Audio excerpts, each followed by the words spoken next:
High, আমি সুদীপ্ত। নতুন আরেকটা ভিডিও নিয়ে চলে এলাম। তো আজকের একটা নিত্য নতুন ধরনের জিনিস আমাকে অর্ডার করেছিল রিম্পা। তো প্রথমেই তার জন্য আগে একটা ছবি এঁকে নিচ্ছিলাম, ভালো করে আগে ড্রয়িংটা কমপ্লিট করে নিই, তারপরে এটারকে কেটে নিই, মানে কাগজটাকে কেটে নিই, আর্ট পেপারটাকে ভালো করে কেটে সমান মাপে দুটো কী বানিয়েছে বলুন তো, মুরগি দুটোকে কেটে বার করে নিই। সেই মুরগি দুটোর মাপ নিয়ে আবার ভালো করে মাউন্ট বোর্ডের ওপর বসিয়ে ড্র করে নিই। তারপরে সেইগুলোকে আস্তে আস্তে কেটে সুন্দর করে বার করে নিই। কাগজটা কেটে সুন্দর করে বের করে এরপর সেই মুরগি দুটোকে দু রকম কালার করি।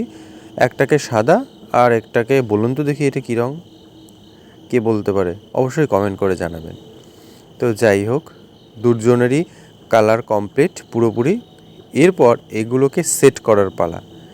এরপর আমি গ্লুগান দিয়ে ভালো করে হেয়ার বেন্টের ওপরে এই জিনিসগুলোকে লাগিয়ে নিয়েছিলাম, মুরগি দুটোকে লাগিয়ে নিয়েছিলাম। আর এই কাজটা ওর মেয়ের নাচের জন্য লাগবে, তো নাচের প্রপস হিসেবে ইউজ করবে। তো এই কাজটা দেখে অবশ্যই কমেন্ট করে জানাবেন কাজটা কেমন হয়েছে। আর এরকম কাজ দরকার হলে স্ক্রিনে দেওয়া নম্বরে যোগাযোগ করুন।